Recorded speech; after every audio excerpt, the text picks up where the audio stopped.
From the headquarters of Telesur English in Quito, Ecuador, this is From the South, and I'm Suni Gray.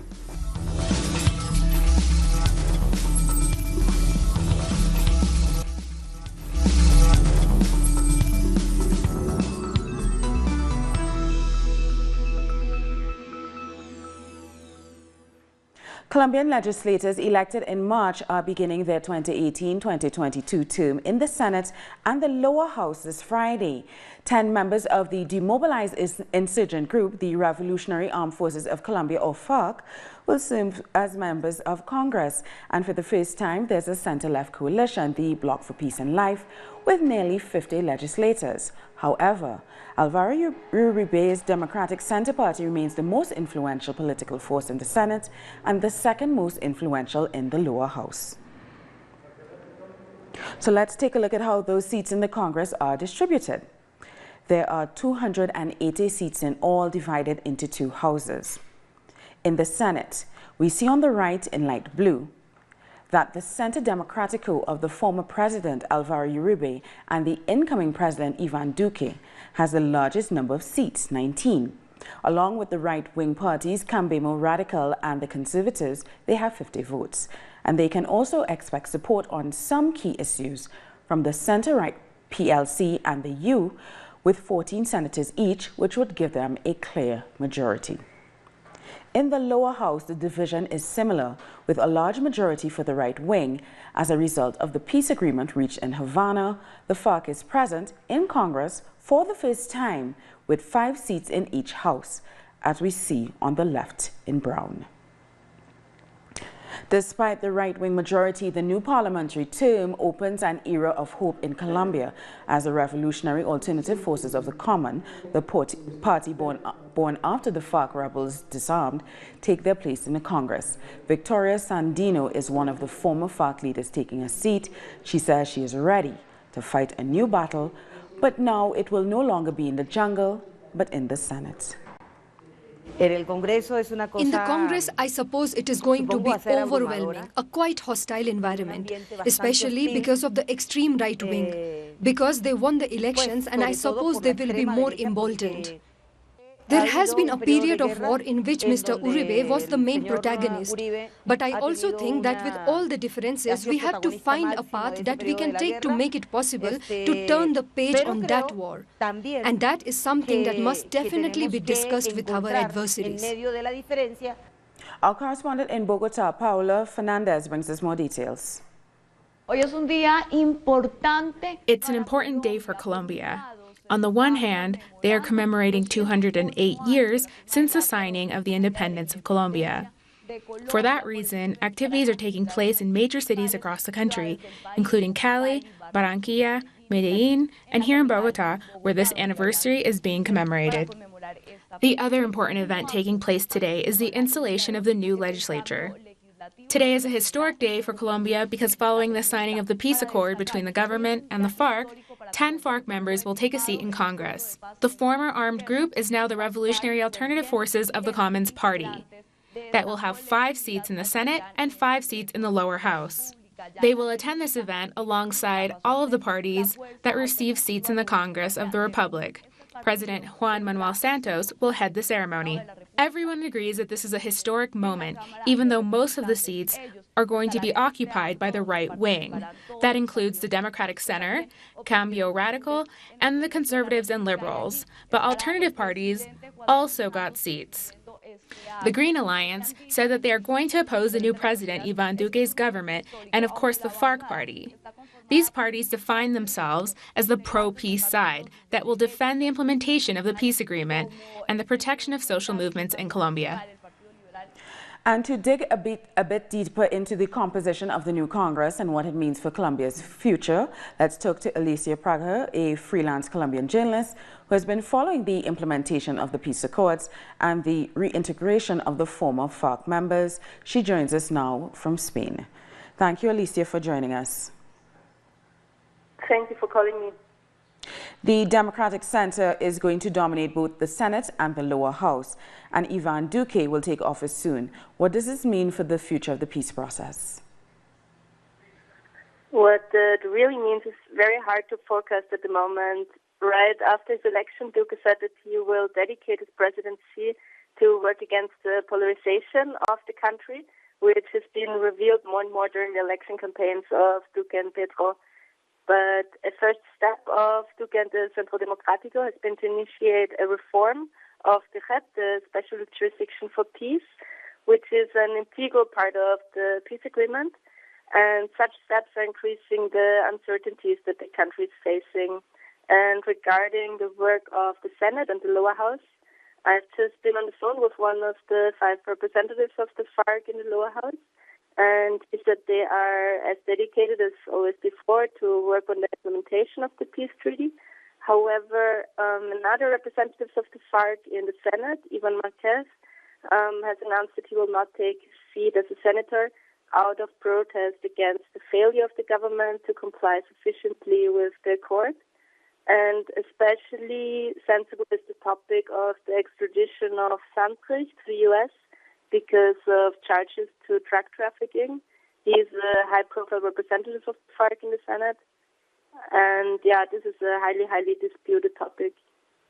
Now, Alicia, what can we expect from the center-left bloc that supported Gustavo Petro in the presidential election?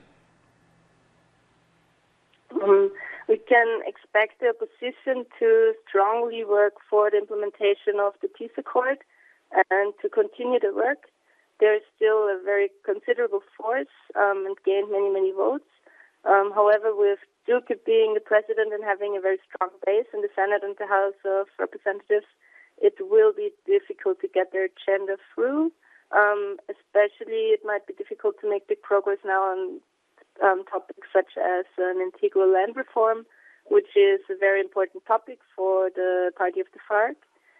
But I would say one of the biggest problems at the moment is the high degree of uncertainty that spreads in this environment. And if the government should go forward with unilateral changes of the peace accord, that could mean a threat for the process.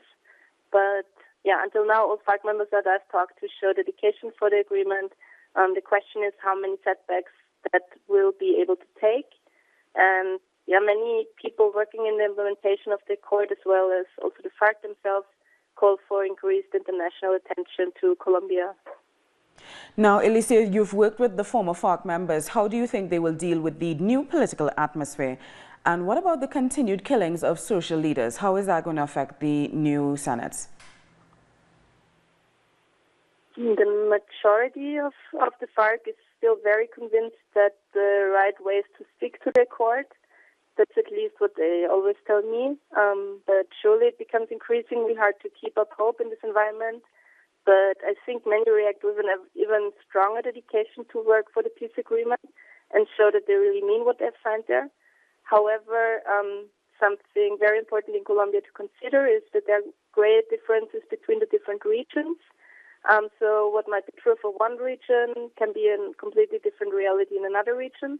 And that also concerns the killings of social leaders, a very, very troubling development at the moment, which has been going on for a while now. And as other armed groups move into formerly FARC-controlled areas, also for former combatants themselves, this very unstable security environment is a huge issue.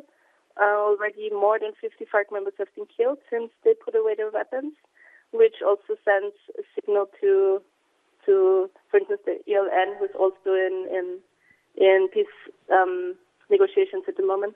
And yeah, it's a very sensitive moment for the accord, and it cannot be reiterated enough how careful the country's political leaders have to be at the moment. Thank you so much for your information, Alicia Praga. We've been speaking to Alicia Praga. She's a freelance journalist in Colombia, but we were actually talking to her from Spain. Other news now, hundreds of thousands of Nicaraguans joined celebrations marking the 39th anniversary of the Sandinista Revolution. It was on July 19, 1979, when the revolutionary troops entered Managua, defeating the Somoza dictatorship. This year, the country faces political obstacles as the government and people have confronted violence and attempts at destabilization. The largest gathering took place at the Plaza La Fe, where President Daniel Ortega addressed supporters, calling on the country to defend peace and reinstate the unity that existed in the nation before violent opposition protests broke out in April. This coup was being organized. We could see that happening. They knew it would be difficult to carry out with all the stability in Nicaragua, the 11 years of stability. You've had 11 years of economic growth, education, roads for the people, homes for the people, but we did it. We worked on programs for the people, for the campesinos, for the cities.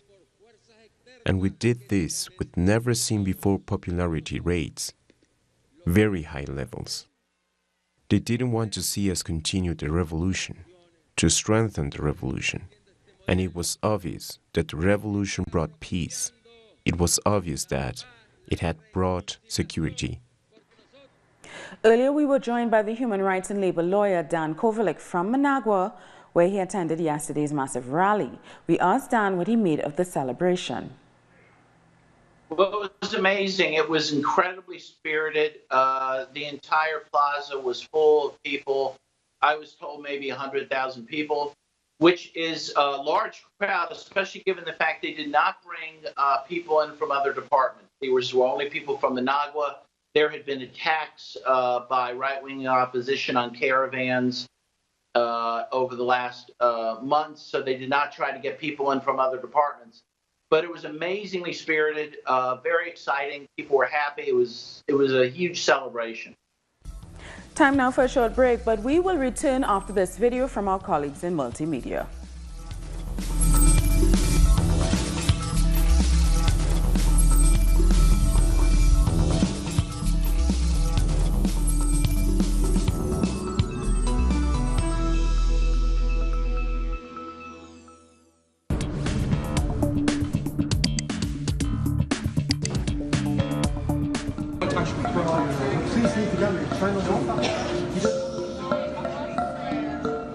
Let's go. You can't make a citizen's arrest.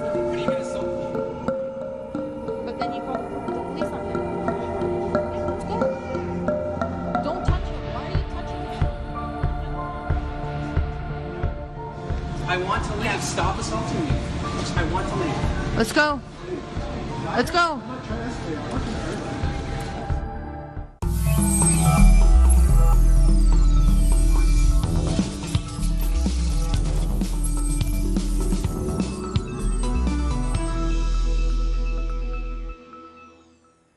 Welcome back. The landless workers movement has been campaigning in the northeast of Brazil for the release of former President Luiz Ignacio Lula da Silva. Andre Ferreira was at their march in Moreno, Pernambuco. Walking under the strong northeastern Brazilian sun, leading the march, a giant model of Lula, the former president who changed the lives of these people as well as millions of other Brazilians. 38-year-old Maria Aparecida is one of them. She says she benefited from various social programs and the agrarian reform, and she's now studying social sciences. That's why she says she, along with hundreds of campesinos, are marching for the release of Lula. Only with Lula in power we will be able to change this country. We saw a coup d'etat, a coup organized by the right wing that is aimed at eliminating all of our rights. The march is supported by most of the population in this region. They believe Lula's return is the only way to overcome the current crisis. We all want Lula to return to office because that is the best way to guarantee the welfare of the people. Now the situation is really difficult for us. Since Michel Temer took office, they say the agrarian reform has been paralyzed. This process of eliminating rights deepens as Lula remains in prison, preventing him from running for president. We have two goals. The first is to get a piece of land that we can work.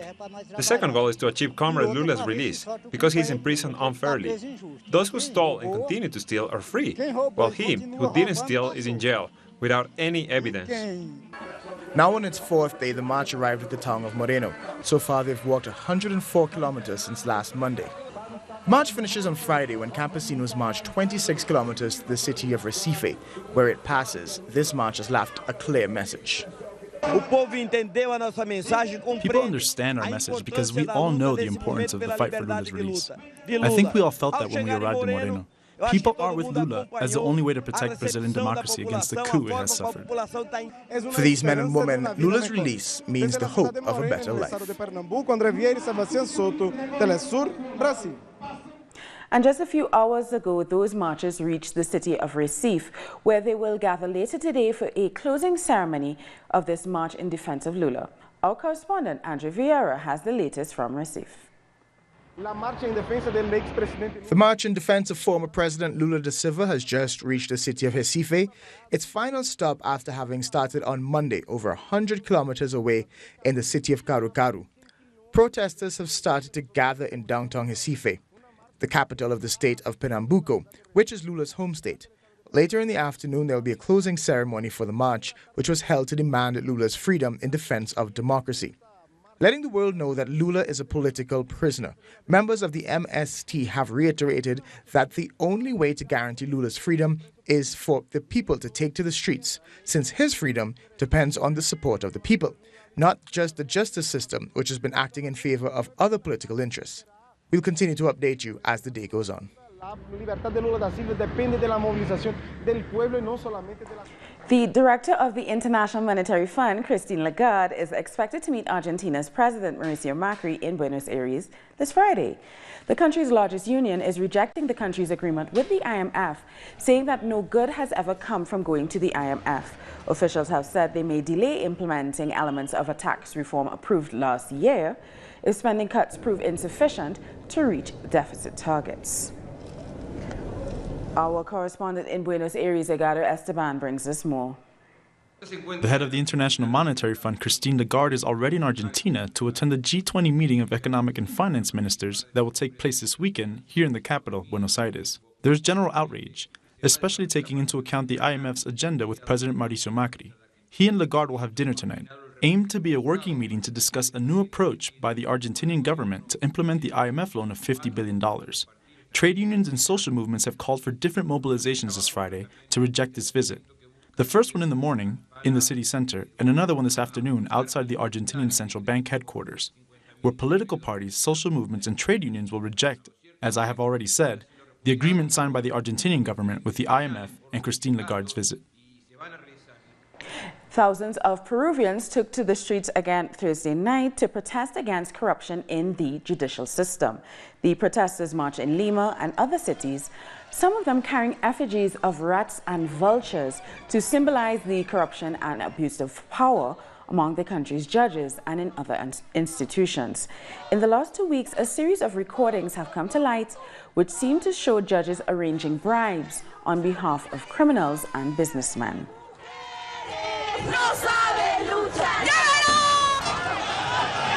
In Venezuela, over 6,000 doctors graduated on Tuesday in a massive event attended by President Nicolas Maduro.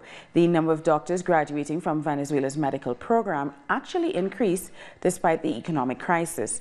During his speech at the graduation, Maduro asked that authorities increase the number of community doctors by 100,000 for the year 2025 to cover the demand for doctors in the country and provide assistance worldwide. I wish to graduate a goal of 100,000 community doctors by the year 2025. 100,000 so that you can find medical assistance in every last corner of the country. So there are specialists like you all in the hospitals, in the comprehensive diagnostic centers. So that we can take Venezuelan doctors to Africa, to the rest of Latin America in a great effort of solidarity and love, returning the love that has been given to us. Pesticides in Brazil have killed hundreds and more than 13,000 people a year are poisoned by them. A new report found that chemicals are sprayed near schools and neighborhoods throughout the rural areas of the country without any safety guidelines. Mia Alberti reports. Hugo Diaz still has headaches and still attends physical care regularly after the school he teaches at was sprayed with pesticides. The incident happened 5 years ago in the state of Goiás, in the heart of Brazil. Him and more than 90 children were affected, and 5 years on, no one has been held accountable. When we were sprayed, the children's mouths started turning numb, their eyes and hands irritated. Years later, many kids still feel this, and even I do. I almost died. I smelled death. And I see that as years go by, we're just some more victims of the pesticides. Just last year, more than 13,000 people were poisoned by pesticides in Brazil, and almost 500 have died.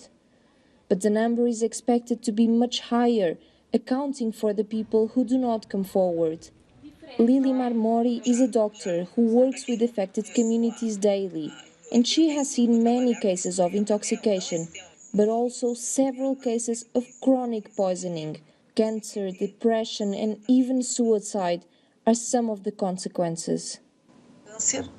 We've seen an exaggerated increase in cases of cancer, mainly in people living in rural areas. Depression, fogginess, even leading to cases of suicide.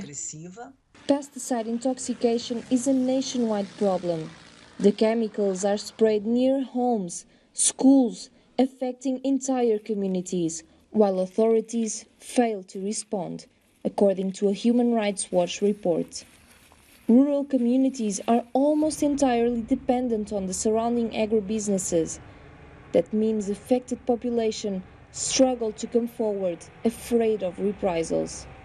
Many of the landowners of those plantations are very wealthy, they may be politically quite powerful, and the people who are experiencing these poisonings are absolutely fearful of speaking out and telling what's happening to them. And that fear is well-founded in many cases. We were able to document cases of threats as a retaliation for raising the concerns around pesticides. Brazil is one of the world's largest users of pesticides, but some of the chemicals used here are banned in other regions like Europe.